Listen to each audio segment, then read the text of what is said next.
Bismillahirrahmanirrahim. Assalamualaikum anak-anak. Waalaikumsalam warahmatullahi Ibu. Waalaikumsalam warahmatullahi wabarakatuh, Ibu. Sebelumnya Ibu mengucapkan terima kasih kepada kalian yang sudah mengikuti bimbingan kelompok pada hari ini. Ya Ibu, sama-sama. Oke, sebelum kegiatan ini dimulai, Ibu akan membagi kalian menjadi 3 kelompok. Setelah itu, selanjutnya kita berdoa. Siapa yang mau memimpin doa? Kak Nugra saja yang memimpin doa, Ibu. Oke, bagaimana dengan Anugrah mau memimpin doa? Iya Bu, saya mau Bu. Oke baik, jadi sebelum kita memulai kegiatan kita pada hari ini, ada baiknya kita berdoa menurut keyakinan kita masing-masing. Berdoa dimulai.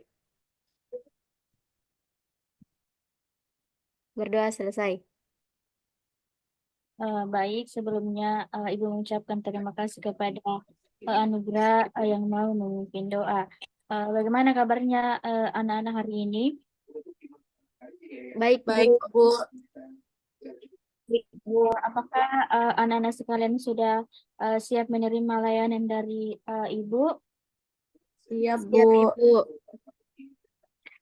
Oke, sebelum kita memulai kegiatan ini, ada baiknya anak-anak sekalian memperkenalkan diri dan mengungkapkan motivasinya mengikuti kegiatan ini.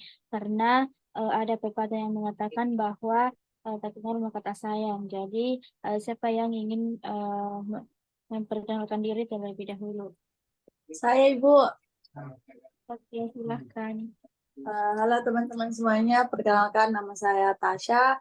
Di sini motivasi saya mengikuti kegiatan ini adalah ingin berinteraksi dengan teman-teman sekalian yang memiliki pengalaman belajar yang berbeda. Seperti itu, Bu. Terima kasih.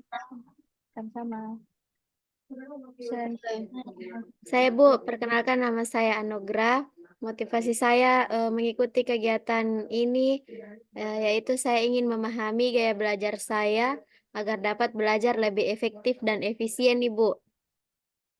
Oke, selanjutnya. Baik, saya Ibu. Perkenalkan nama saya Putri. Motivasi saya mengikuti kegiatan ini untuk saya ingin meningkatkan keterampilan belajar saya melalui berbagai pengalaman dan tips dengan teman. Oke, baik. Karena anak-anak sekalian sudah memperkenalkan diri dan mengungkapkan motivasinya dalam kegiatan ini, sebelum kita mulai, Ibu akan menjelaskan langkah-langkah kegiatan yang akan kita lakukan. Baik, Bu. Oke, yang pertama, setelah kalian melakukan perkenalan diri tadi, langkah selanjutnya kita akan membahas tentang pengalaman belajar kalian. Yang kedua, Ibu akan menjelaskan berbagai gaya belajar yang mungkin kalian miliki.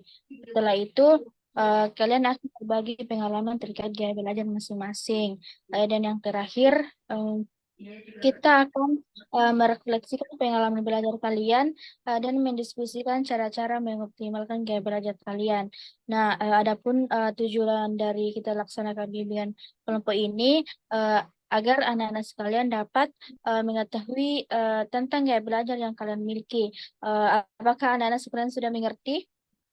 Mengerti, Bu. Oke, sebelumnya Ibu ucapkan terima kasih kepada semua anak-anak yang telah menyempatkan waktu dalam kegiatan hari ini.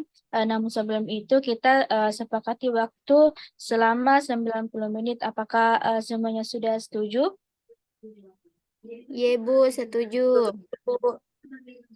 Baik, dan Ibu kembali ingatkan bahwa dalam bimbingan kelompok itu menganut yang namanya asas kerahasiaan. Jadi apa yang kita diskusikan dalam kelompok ini harus tetap menjadi rahasia di antara kita agar semua anggotanya rasa aman dan nyaman untuk berbagi. Dalam pelaksanaan bimbingan kelompok ini, Ibu mengharapkan anak-anak sekalian terbuka satu sama lain dalam menyampaikan pendapatnya tanpa ada yang ditutup-tutupi. Sejauh ini, apakah anak-anak masih paham? Masih, Bu. Paham, Ibu. Sebelumnya, Ibu ingin menyampaikan tata tertib dalam proses bimbingan kelompok ini, yaitu kita semua harus menjaga kerahasiaan informasi pribadi dan diskusi dalam kelompok ini. Apa yang dibicarakan dalam kelompok harus tetap dalam kelompok. Menghormati pendapat teman-teman yang lain, mendengarkan tanpa menghakimi, dan berbicara dengan sopan. Dan juga ponsel atau alat elektronik lainnya harus dimatikan atau diatur dalam mode diam selama bimbingan kelompok ini. Apakah anak-anak sekalian sudah setuju? Iya, Bu, setuju. Setuju, Eh, Ibu. Selanjutnya Ibu akan menjelaskan sedikit terkait belajar. Ibu akan share screen.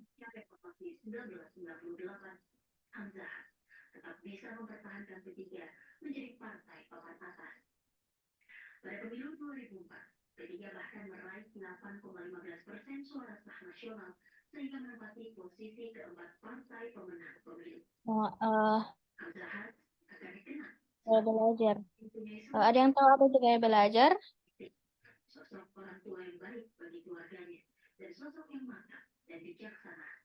Tidak, Bu. Jadi gaya belajar itu merupakan kunci utama mengembangkan kinerja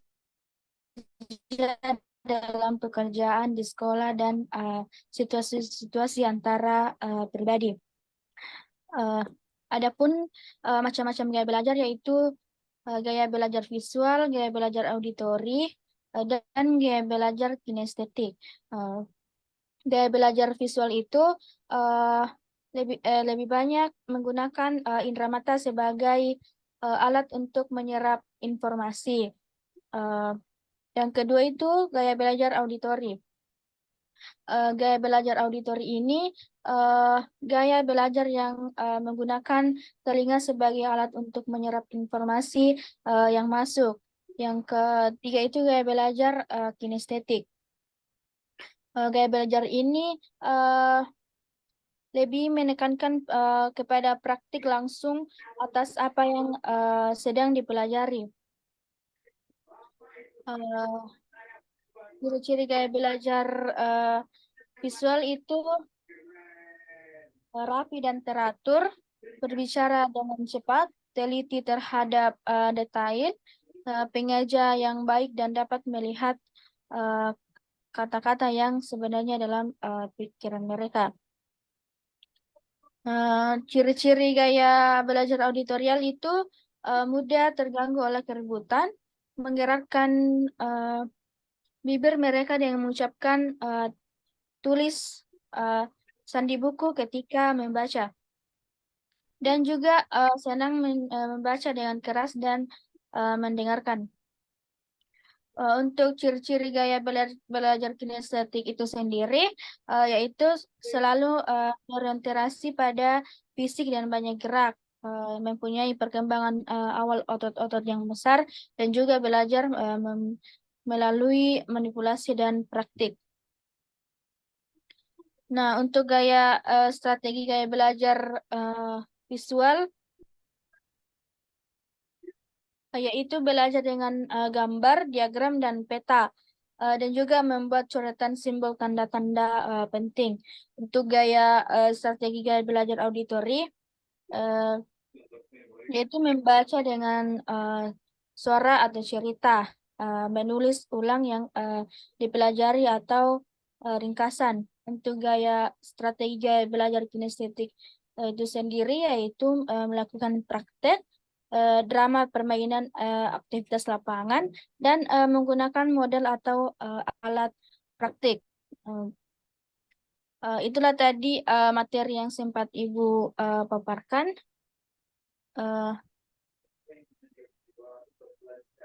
Selanjutnya,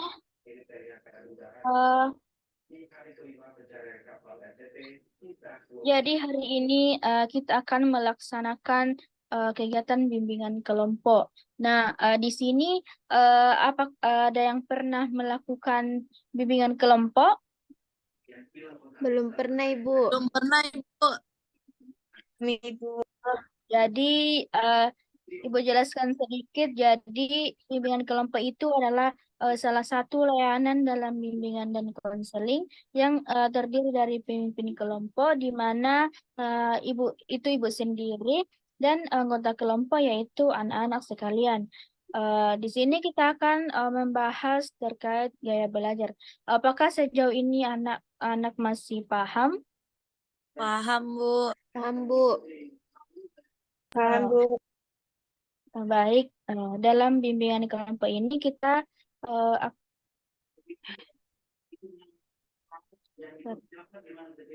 namun sebelum itu kita akan melakukan ice breaking terlebih dahulu. Ice breakingnya itu adalah virtual background show and tell, di mana Ibu meminta kepada anak-anak sekalian untuk memilih latar belakang virtual yang menggambarkan eh, sesuatu tentang diri kalian. Contohnya bisa berupa tempat favorit, hobi, atau mimpi kalian. Jadi di sini siapa yang ingin menyampaikan terlebih dahulu? Saya, Bu. Oke, silahkan Nugra. Latar belakang saya eh, pantai di Bali, Bu. Wah, mantap sekali ya. Pantai yang sangat indah. Bisa Anugerah ceritakan kenapa bisa memilih latar belakang ini? Karena pantai itu tempat favoritku, Bu. Jadi, eh, terus saya suka berenang dan snorkeling. Nah, saya juga punya banyak kenangan indah liburan bersama teman-teman di pantai, Bu. Bagus sekali. Bagaimana dengan Wah, Putri? bagus sekali. Saya juga suka pantai, tapi saya lebih memilih latar belakang pegunungan. Menarik sekali ya Putri. Bagaimana dengan apakah yang membuatmu bisa memilih latar belakang pegunungan? Nah, saya memilih pegunungan karena saya suka mendaki dan merasa tenang di alam. Mendaki gunung, cara saya untuk menghilangkan stres dan merasa lebih dekat dengan alam. Luar biasa sekali. Eh, Mendaki gunung memang bisa memberikan ketenangan dan kebahagiaan tersendiri. Siapa lagi yang ingin berbagi?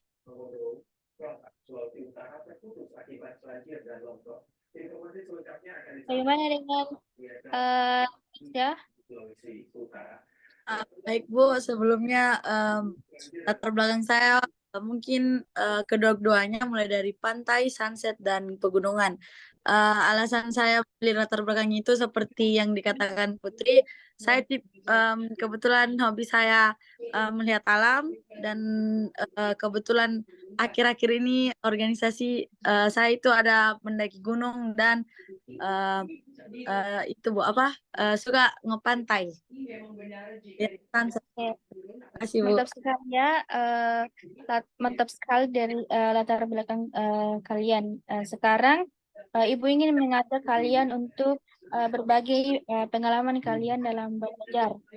Kita mulai dengan bertanya, apakah pengalaman kalian dalam belajar di sekolah, apakah ada hal-hal tertentu yang kalian rasakan sulit atau menyulitkan dalam proses belajar?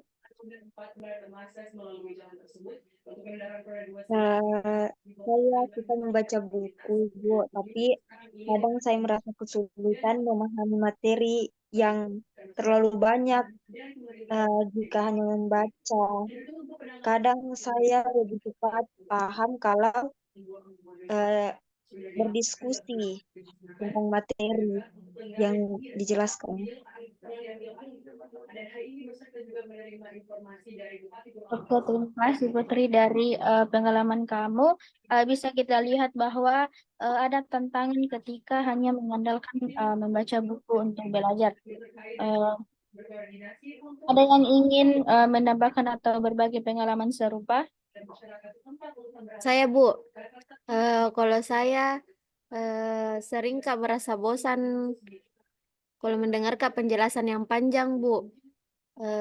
Saya lebih suka jika ada kegiatan praktis atau percobaan langsung, karena itu membuat saya lebih mudah mengingat materi, Bu. Oke, menarik sekali ya Nugrah. Jadi kamu merasa lebih efektif belajar dengan melakukan aktivitas langsung dibandingkan hanya mendengarkan penjelasan ya. Terima kasih atas berbagi pengalamanmu. Ada lagi yang ingin berbagi? Saya Ibu. Oke, silakan Tasya. Baik, terima kasih Bu. Sebelumnya saya biasanya merasa kesulitan pada saat materi pembelajaran tentang matematika. Eh, saya merasa kesulitan saat mendengarkan guru ataupun teman saya yang menjelaskan tentang materi pelajaran matematika. Eh, untuk materinya, saya seringkali menonton video tutorial ataupun meminta praktek langsung dari teman-teman ataupun guru mata pelajaran itu. Makasih. Kembalikan Oke, Ibu. terima kasih Tasya. Jadi menggunakan berbagai sumber seperti teman, guru, dan video tutorial adalah strategi yang efektif untuk mengatasi kesulitan belajar.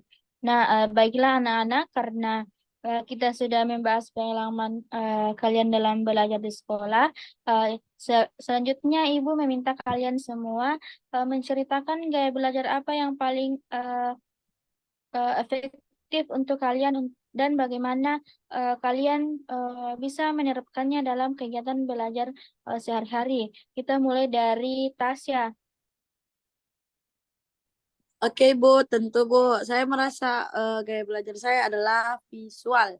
Dikarenakan saya lebih memahami materi ketika saya melihat gambar atau grafik yang dijelaskan dalam konsep tersebut. Misalnya dalam pelajaran biologi Bu, saya sering menggunakan diagram sel untuk membantu saya memvisualisasikan bagian-bagian sel bagian-bagian sel. Hal ini membuat saya lebih cepat memahami dan menangkap materi dibandingkan hanya membaca dengan teks atau mendengarkan guru mata pelajaran itu menjelaskan. Terima kasih, saya kembalikan Ibu. Oke, menarik sekali ya Tasya. Kalau Anugerah bagaimana? Kalau saya, Bu, gaya belajar saya lebih ke kinestetik. Saya suka sekali melakukan aktivitas praktis seperti eksperimen di laboratorium atau permainan edukatif. Ketika saya belajar matematika, saya sering menggunakan alat peraga seperti model fisika untuk memahami konsep yang abstrak itu. Yang abstrak itu membuat saya lebih memahami dan mengingat informasi, Bu. Oke, bagus sekali Anugerah. Kalau Putri bagaimana? Kalau saya Ibu, saya setuju dengan Anugerah. Saya juga rasa bahwa belajar dengan aktivitas langsung dapat lebih paham dibanding belajar dengan online. Kadang-kadang juga saya memerlukan materi yang disampaikan secara verbal. Jadi saya mencoba menggabungkan metode visual dan auditori seperti mendengarkan penjelasan guru dan membaca buku teks. Oke, baik. Terima kasih semuanya.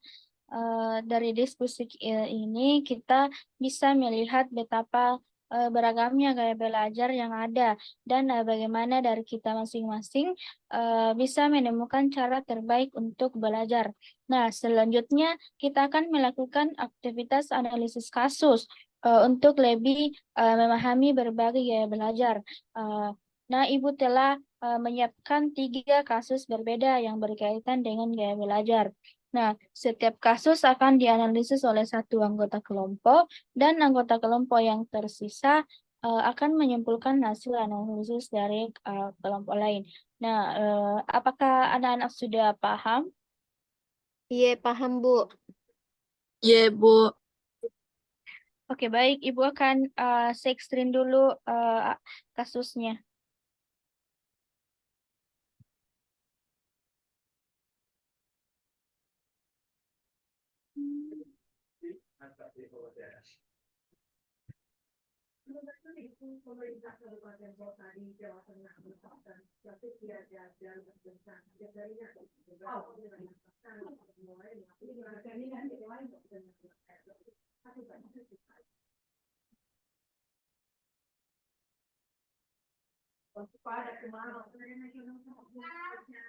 Nah, di sini ada 3 contoh kasus.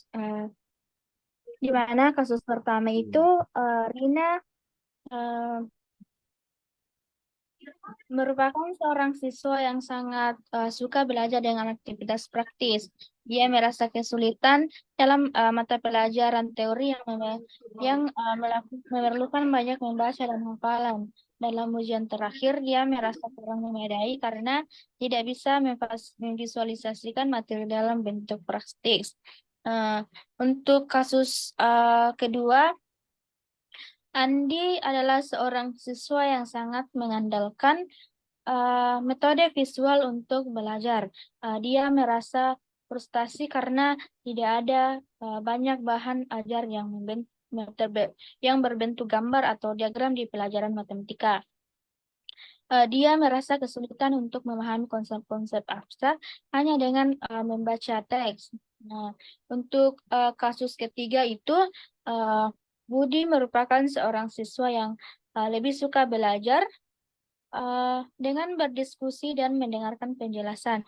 Namun, dia sering merasa tidak cukup mendapatkan kesempatan untuk berdiskusi di kelas dan lebih sering mendapatkan penjelasan secara monolog dari guru. Dia merasa kurang paham dan cenderung tidak terlibat aktif dalam pelajaran. Oke. Ibu kasih waktu selama 10 menit untuk kalian menganalisis kasus tersebut. Dan setelah itu, Ibu meminta kepada perwakilan dari kalian untuk mempresentasikan hasil analisis kalian. Apakah kalian sudah memahami? Iya, Bu.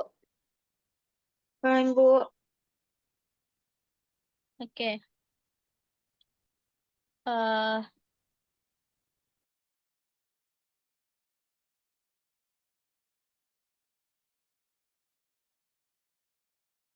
Karena waktunya sudah habis, kita mulai dengan kelompok 1. Silahkan sampaikan analisis dan solusi yang kalian temukan untuk kasus 1.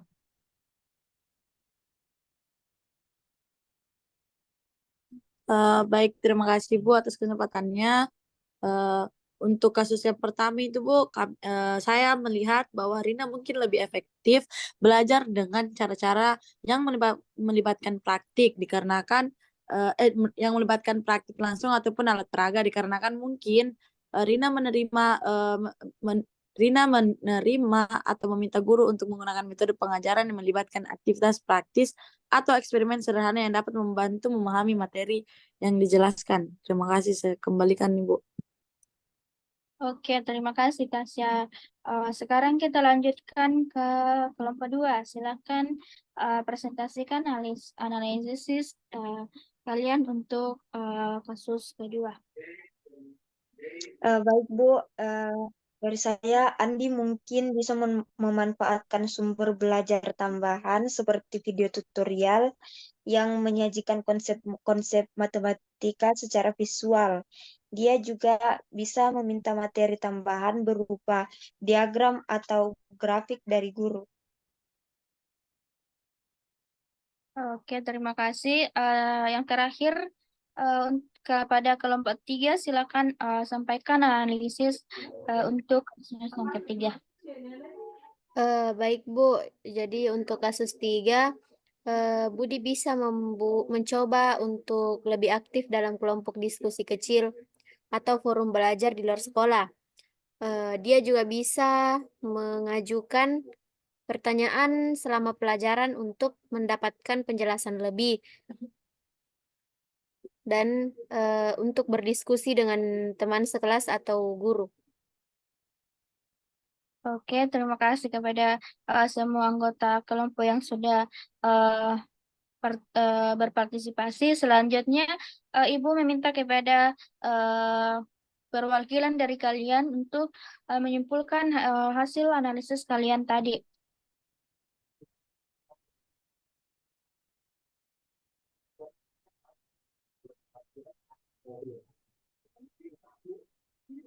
Saya Bu. Oke, silakan Tasya. Baik Bu, terima kasih dari analisis 3 kasus gaya belajar yang dilakukan oleh teman-teman tadi. Mungkin ada beberapa penting dapat disimpulkan bahwa pendekatan pengajaran perlu disesuaikan dengan gaya belajar siswa. Rina yang lebih suka gaya kinestetik akan lebih efektif dengan metode melibatkan aktivitas praktis, dan Andi dengan gaya belajar visual membutuhkan bahan ajar seperti diagram dan video tutorial. Untuk memahami materi, Budi yang mengandalkan metode auditori yang memerlukan lebih banyak kesempatan untuk berdiskusi dan bertanya. Dengan menyesuaikan metode pengajaran sesuai dengan gaya tersebut, dengan gaya masing-masing siswa, kita dapat meningkatkan pemahaman dan keterlibatan mereka dalam proses pembelajaran. Terima kasih, Bu. Kembalikan. Oke, terima kasih banyak Tasya. Baik, setelah kita membahas dan menganalisis kasus-kasus terkait gaya belajar, sekarang Ibu meminta kepada kalian semua untuk merefleksikan pengalaman kalian masing-masing dalam proses belajar. Kita mulai dari Tasya. Berdasarkan hasil analisis tadi, bagaimana kamu mengikuti proses pembelajaran selama ini? Apakah kamu merasa lebih banyak menggunakan gaya visual, auditori, atau kinestetik? Baik, terima kasih Bu atas kesempatannya. Mungkin saya di sini merasa lebih cenderung menggunakan eh, eh, menggunakan gaya visual, dikarenakan saya lebih mudah memahami materi ketika ada diagram, gambar, atau video. Saya merasa kesulitan jika hanya mendengarkan penjelasan dari guru ataupun pembimbing mata pelajaran. Terima kasih Bu, saya kembalikan. Oke, bagus sekali ya Tasya. Jadi, sepertinya materi visual sangat membantu kamu dalam memahami berbagai mata pelajaran.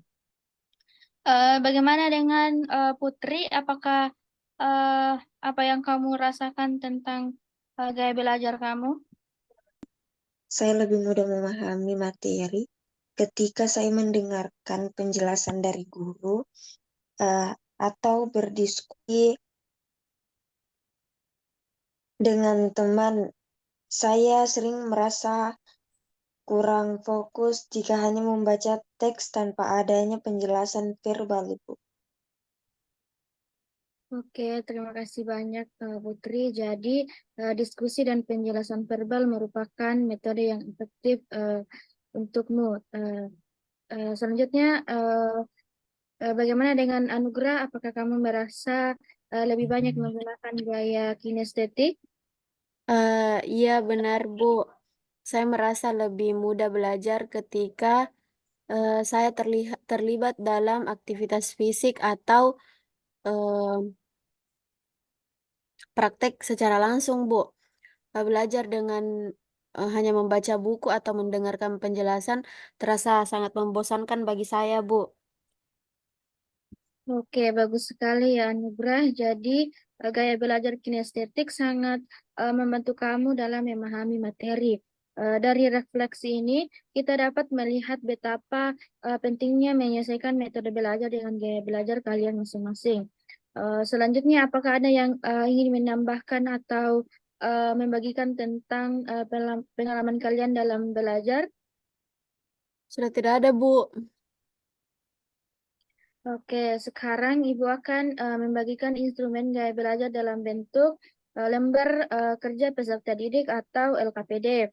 Di dalamnya ada beberapa pertanyaan dan aktivitas yang dirancang untuk mengidentifikasi apakah kalian memiliki gaya belajar visual, auditorial, atau kinestetik. Nah, adapun tujuan dari instrumen ini adalah agar kalian dapat menemukan pemahaman yang mendalam mengenai gaya belajar kalian masing-masing. Dengan mengetahui gaya belajar kalian, kalian dapat mengoptimalkan cara belajar dan mencapai hasil yang lebih baik. Iya, Bu. Baik, Bu.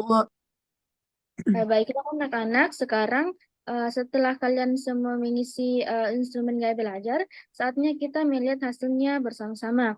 Nah, setiap lembar memiliki panduan yang menunjukkan apakah kalian termasuk dalam kategori visual, auditorial, atau kinestetik. Berdasarkan jawaban kalian, kita mulai dari Tasya. Baik, Bu. Sepertinya saya lebih banyak memilih kategori visual, Ibu. Oke, bagus sekali Tasya. Jadi itu artinya gaya belajarmu cenderung visual. Artinya kamu lebih mudah memahami informasi melalui gambar, grafik, atau visualisasi. Jadi bagaimana dengan Putri?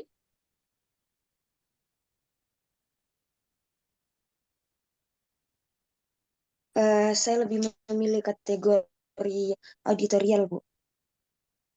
Oke, mantap sekali. Jadi kamu cenderung memahami informasi lebih baik melalui pendengaran seperti mendengarkan penjelasan atau diskusi. Bagaimana dengan Anugrah? Kalau saya, Bu, eh, lebih banyak memilih kategori kinestetik, Bu. Oke, jadi gaya belajarmu cenderung kinestetik ya. Kamu lebih suka belajar melalui pengalaman langsung atau aktivitas fisik. Nah, setelah kalian mengetahui gaya belajar kalian masing-masing, sekarang saatnya kita merancang strategi belajar yang sesuai dengan gaya belajar kalian. Kalian akan merancang strategi belajar dan kemudian memaparkan hasil rancangan kalian secara bergantian. Nah, siapa yang ingin memaparkan hasilnya terlebih dahulu? Saya, Ibu. Oke, silakan Tasya. Jadi begini, Bu. Karena gaya belajar saya yang visual, saya akan membuat mind map untuk setiap mata pelajaran saya, Bu. Saya juga akan mencari beberapa video atau infografis yang terkait dengan materi pembelajaran itu, Bu. Selain itu, mungkin saya juga akan menggunakan banyak warna atau gambar dalam catatan saya untuk membuatnya lebih menarik dan lebih mudah untuk diingat. Terima kasih, Oh, Bu. sekali Tasya. Itulah strategi yang sesuai dengan gaya belajar visual. Selanjutnya bagaimana dengan Putri? Kalau saya, Bu, karena gaya belajar saya auditorial, saya akan merekam pelajaran dan mendengarkannya kembali di rumah. Saya juga akan mencari podcast atau rekaman audio tentang materi pelajaran. Selain itu, saya akan mencoba belajar dengan teman-teman melalui diskusi atau tanya jawab. Oke, mantap sekali Putri. Strategi yang kamu sampaikan tadi adalah gaya belajar auditorial. Selanjutnya bagaimana dengan Anugrah? Kalau saya, Bu, saya akan mencoba belajar dengan melakukan aktivitas fisik yang terkait dengan pelajaran itu, Bu. Seperti membuat model atau eksperimen. Eh, Mungkin saya juga akan mencoba belajar dengan bergerak, misalnya sambil berjalan atau menggunakan isyarat tangan untuk menghafal informasi, Bu. Oke, strategi yang sangat kreatif untuk gaya belajar sinestetik.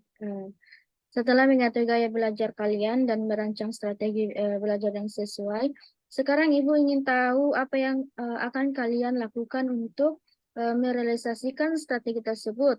Ada yang mau menyampaikan apa rencananya? Saya, Bu. Oke, silakan Tasya. Jadi di sini saya akan mulai dengan membuat catatan yang penuh dengan gambar dan diagram, Ibu. Selain itu, saya juga akan menggunakan warna-warna yang berbeda di setiap lembar buku saya untuk membedakan informasi yang penting dan yang informasi yang mungkin kurang penting Ibu. Saya kembalikan. Oke, bagus sekali Tasya. Itu cara yang sangat baik untuk memanfaatkan gaya belajar visualmu. Sekarang setelah kalian memiliki strategi belajar sesuai dengan gaya belajar masing-masing, selanjutnya Ibu ingin kita berkomitmen untuk merealisasikan strategi ini dalam proses belajar kalian. Ibu akan mulai dengan bertanya, siapa yang siap untuk berkomitmen dan bagaimana kalian akan melakukannya. Untuk Tasya, apakah kamu siap untuk berkomitmen? Iya Ibu, saya siap dan saya akan mulai membuat catatan dengan gambar dan diagram setiap kali saya belajar Ibu. Bagus sekali Tasya. Bagaimana dengan kamu Putri?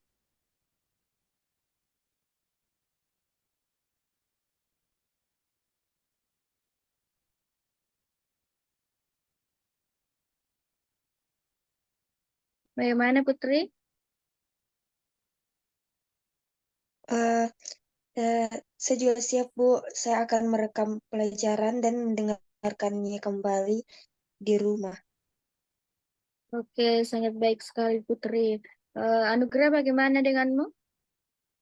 Saya juga, Bu, siap. Saya akan membuat peta pikiran dan mencoba berbagai metode untuk melihat mana yang paling efektif, Bu. Oke, luar biasa sekali Anugerah. Baiklah anak-anak, kita sudah sampai di akhir sesi bimbingan kelompok hari ini.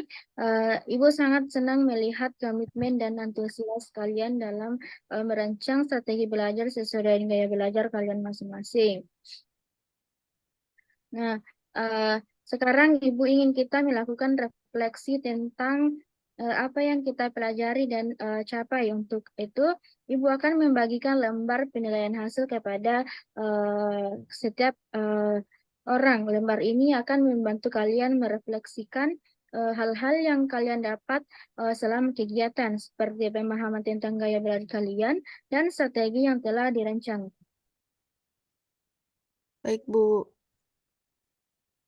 Baik Oke, Bu. selanjutnya. Ibu meminta kalian selanjutnya Ibu meminta komitmen dari kalian semua. Komitmen ini penting untuk memastikan bahwa apa yang telah kita pelajari dan rancang selama kegiatan ini benar-benar diterapkan dalam kehidupan sehari-hari kalian. Iya Bu. Jadi kalian bisa mulai dengan membuat rencana atau jadwal tentang bagaimana kalian akan menggunakan strategi belajar yang telah kalian buat. Misalnya, tentukan waktu tertentu dalam sehari untuk menggunakan teknik belajar yang sesuai dengan gaya belajar kalian. Dan juga kalian bisa mencatat kemajuan dan refleksi secara berkala untuk mengevaluasi sejauh mana penerapan kalian tersebut. Iya Bu, terima kasih Bu. Oke, selanjutnya Ibu ingin mengucapkan terima kasih kepada kalian semua atas partisipasi dan keaktifan yang telah kalian tunjukkan selama sesi bimbingan kelompok ini. Jika ada pertanyaan atau membutuhkan dukungan lebih lanjut, jangan ragu untuk menghubungi Ibu. Terima kasih dan selamat menjalankan hari-hari kalian. Iya Iya, Bu, Bu, sama-sama. sama-sama. Iya, Bu. Sebelum kita menutup kegiatan bimbingan kelompok hari ini, mari kita bersama-sama berdoa menurut agama dan keyakinan kita masing-masing untuk memohon bimbingan dan keberkahan dalam menerapkan apa yang telah kita pelajari. Berdoa dimulai. Berdoa selesai. Ibu akhiri, Assalamualaikum warahmatullahi wabarakatuh. Waalaikumsalam Waalaikumsalam warahmatullahi warahmatullahi wabarakatuh. Terima wabarakatuh. kasih, Bu. Warahmatullahi wabarakatuh. Terima kasih Bu.